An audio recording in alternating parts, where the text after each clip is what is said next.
Bonjour à tous, ici Samuel Tremblay-Michaud de l'équipe de RPM. Vous avez derrière moi le tout nouveau Nissan Murano 2025. Le véhicule est rendu à sa 4e génération. Il a complètement été renouvelé pour 2025 et j'ai envie de vous faire le tour du propriétaire parce que c'est un véhicule qui est assez important pour Nissan. On a entre autres transformé la mécanique, on a transformé l'habitacle du véhicule. Bref, c'est vraiment un tout nouveau véhicule que j'ai à vous présenter aujourd'hui. On va aller faire le tour ensemble.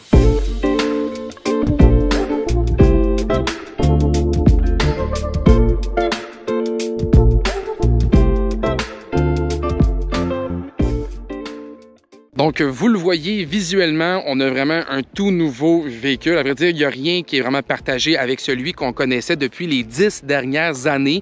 Parce que oui, la 3e génération est arrivée sur le marché en 2014 et elle va terminer sa carrière en 2024. Donc, on a eu pendant 10 ans de temps le même Murano sur le marché québécois. Celui-ci arrive donc vraiment renouvelé. Et je pense que je vais commencer justement en vous parlant de chiffres parce que c'est vraiment ça qui est important de retenir. On avait dans l'ancienne génération un bon vieux moteur V6 de 3,5 litres, un moteur qui développait 260 chevaux et 240 livres-pieds de couple. Maintenant, on est rendu avec un moteur 4 cylindres 2 litres, un moteur qui est turbo-compressé avec un système de variation de la compression. C'est un système qu'on a connu chez Infiniti dans le QX50 et dans le QX55 et honnêtement, c'est une motorisation que j'ai envie de dire douteuse. Je vais revenir là-dessus un petit peu plus tard, je vais vous en parler en détail.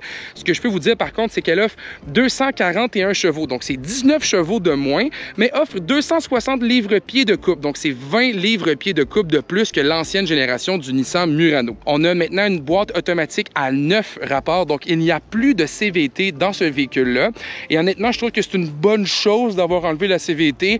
La conduite est un petit peu plus relevée grâce à cette transmission-là, malgré que lorsqu'on fait des accélérations, on hésite entre quel est le bon rapport à choisir. On a conservé aussi la même capacité de remorquage, donc c'est toujours une capacité de 1500 livres, donc 680 kg. C'est un peu décevant, surtout qu'on a appris que le véhicule chez Infiniti, un peu jumeau du Nissan Pathfinder, qui est le QX60, est équipé d'exactement la même mécanique et lui promet jusqu'à 6000 livres de remorquage. Je comprends qu'on n'est pas sur la même plateforme, c'est pas non plus exactement le même gabarit de véhicule, mais je crois qu'on aurait peut-être pu augmenter un petit peu plus la capacité de remorquage de ce VUS-là pour le rendre encore plus pertinent sur le marché. Il faut savoir par contre que l'ancienne génération avec le V6 offrait exactement les mêmes chiffres. Donc, je pense que Nissan a juste manqué l'occasion de pouvoir augmenter un petit peu la capacité de remorquage de son véhicule. Il faut aussi que je précise une chose, le Nissan Murano est un véhicule qui sera exclusivement vendu au Canada et aux États-Unis. Donc, ce n'est pas un véhicule mondial, c'est pas un véhicule que Nissan va vendre partout dans le monde. C'est un véhicule qui a été pensé pour notre marché et qui a été pensé pour nos climats ici au Canada. Chose aussi intéressante à savoir avec cette nouvelle génération-là, c'est qu'elle est un petit peu plus large. Donc, on a 66 mm de plus en termes de largeur que l'ancienne génération du Murano. On a également une garde au sol qui est augmentée de 34,3 mm. Et on a aussi des roues maintenant qui sont plus grosses parce que de série, on va avoir des roues de 20 pouces. Et lorsqu'on va chercher une version Platinum comme ce que j'ai aujourd'hui, on est avec des roues de taille de 21 pouces, donc des bons pichots en bon français. Je vous cachais pas que visuellement, j'étais pas certain du style du Murano, mais que finalement, plus je le regarde, plus je trouve que c'est un véhicule qui a bien évolué esthétiquement parlant. On a cette nouvelle grille à l'avant qui ressemble un peu plus à ce qu'on fait avec le nouveau Nissan Kicks également, donc les espèces de lumières là, qui se prolonge à la calandre. On a la signature aussi de visuel qui est là, signature Murano à l'avant également. Et lorsque je regarde le tout, je trouve vraiment qu'il fait partie maintenant de la famille Nissan plus que jamais. Nissan a comme arrêté aussi d'utiliser son fameux design en V qu'on avait dans plusieurs véhicules, dont le Pathfinder encore aujourd'hui. Et on s'inspire maintenant d'une nouvelle ligne qui est honnêtement très jolie finalement. Chose aussi intéressante à savoir, c'est que l'espace est toujours bon à l'intérieur. On a un véhicule qui est quand même assez spacieux, mais qui a perdu un petit peu quand même en termes d'espace. On a présentement 931 litres dans le coffre et lorsqu'on baisse les bancs, on peut se rendre jusqu'à 1798 litres d'espace dans le véhicule. C'est pas mauvais, mais si je compare à la 3e génération, on avait 881 litres d'espace lorsque les sièges étaient relevés et on avait 1840 litres d'espace lorsque les sièges étaient descendus. C'est surtout quand on le compare avec les compétiteurs que là, on peut se dire, ouais, là, il manque peut-être un petit peu de place. Si par exemple, je prends la Subaru Subaru Outback, on a 920 litres d'espace de disponible et lorsqu'on penche les sièges, on est à 2144 litres. Même chose chez Chevrolet avec le Blazer, on a 864 litres d'espace ou 1818 litres d'espace de disponible lorsqu'on penche les bancs. Donc vraiment, on voit que le Murano n'est pas le plus compétent en la matière au niveau de l'espace, mais on est quand même dans la moyenne de la catégorie, ce qui est quand même toujours très honnête à ce chapitre. À l'intérieur, maintenant, on est vraiment dans une nouvelle ère technologique pour le Nissan Murano et ça lui fait extrêmement du bien. On a un style qui se ressemble beaucoup à celui de l'Ariya chez Nissan, le VUS électrique qu'on connaît maintenant assez bien. Donc, vous le voyez avec justement le panneau de sélection ici pour la climatisation. C'est directement emprunté du Ariya.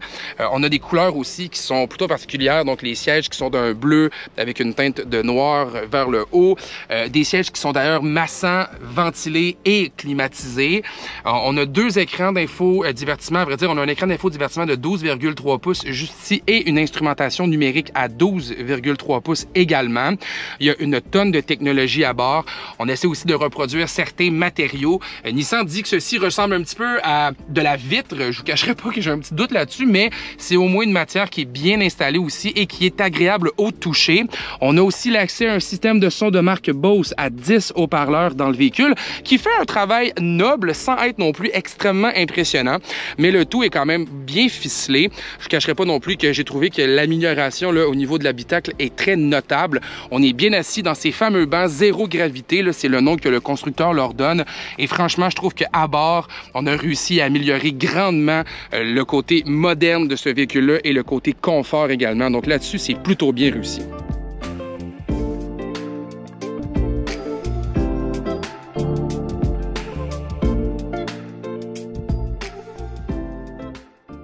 Alors maintenant, parlons des choses sérieuses. Je vais vous parler un peu de mes impressions de conduite derrière le volant. J'ai eu la chance de conduire le véhicule durant à peu près une centaine de kilomètres, donc c'est vraiment un premier contact qu'on a fait. Chose que je peux vous dire par contre, c'est que le fameux 4 cylindres à compression variable, c'est un moteur qui est plutôt puissant. Donc je vais commencer en vous disant que la puissance est là lorsqu'elle est livrée. Et là, c'est là que des fois, on a des petites hésitations lorsqu'on accélère. On dirait que le moteur cherche toujours le bon régime. C'est pas vraiment agréable derrière le volant non plus. Donc, par exemple, je peux enfoncer l'accélérateur et me rends compte assez rapidement que la puissance n'est pas délivrée tout de suite. Il faut attendre avant d'avoir la reprise de vitesse. Et ça, c'est vraiment un moment qui est tannant. Un moment qu'on appelle le turbo lag pour ceux qui connaissent bien la mécanique automobile. Donc, on le sent vraiment prononcé dans les accélérations.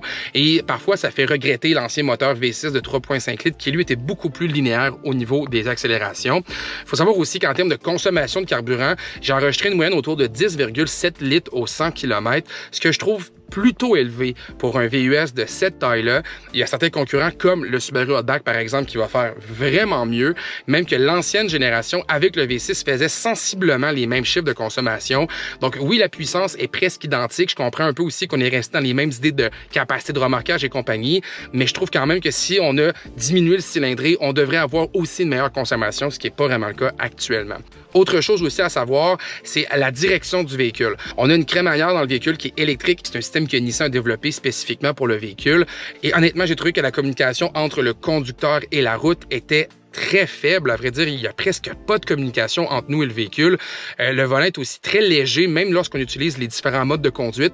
D'ailleurs, on en a trois. On a le mode éco, le mode normal et le mode sport. Et lorsqu'on met le mode sport, qui est censé être celui avec la plus grande niveau de dynamisme, eh bien là, on sent pas vraiment grand-chose non plus au niveau de la direction. Donc, à ce chapitre-là, je pense qu'il y a vraiment une recalibration à penser. À mes yeux, c'est une direction qui est trop légère et qui amène pas assez de précision. Maintenant, parlons prix de vente. Le véhicule arrivera sur le marché, incluant les frais de transport et préparation, à un prix aux alentours de 48 000 $. On va pouvoir monter la facture jusqu'aux alentours de 56 000 $, tout dépendamment de l'équipement qu'on va utiliser et des groupes d'options. Dans les groupes d'options, on va avoir le groupe SV, SL et Platinum.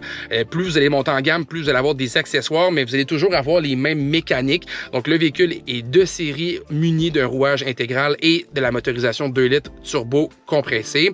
Donc, là-dessus, il n'y a pas aucune différence entre les différentes variantes que vous allez allez avoir. Donc, le prix semble assez juste pour le moment. Je trouve qu'on a quand même pas trop augmenté le prix pour une nouvelle génération. À vrai dire, c'est une différence d'environ 3 000 $ entre la version 2024 et la version 2025. Mais comme on peut voir que le véhicule est extrêmement transformé, je trouve que le prix est plutôt raisonnable à ce chapitre. Maintenant, si vous voulez avoir toutes mes impressions de conduite et vraiment avoir une analyse complète du véhicule, je vous invite à aller sur le rpmweb.ca pour lire mon essai routier et découvrir les photos du véhicule. Sur ce, c'est une très belle journée.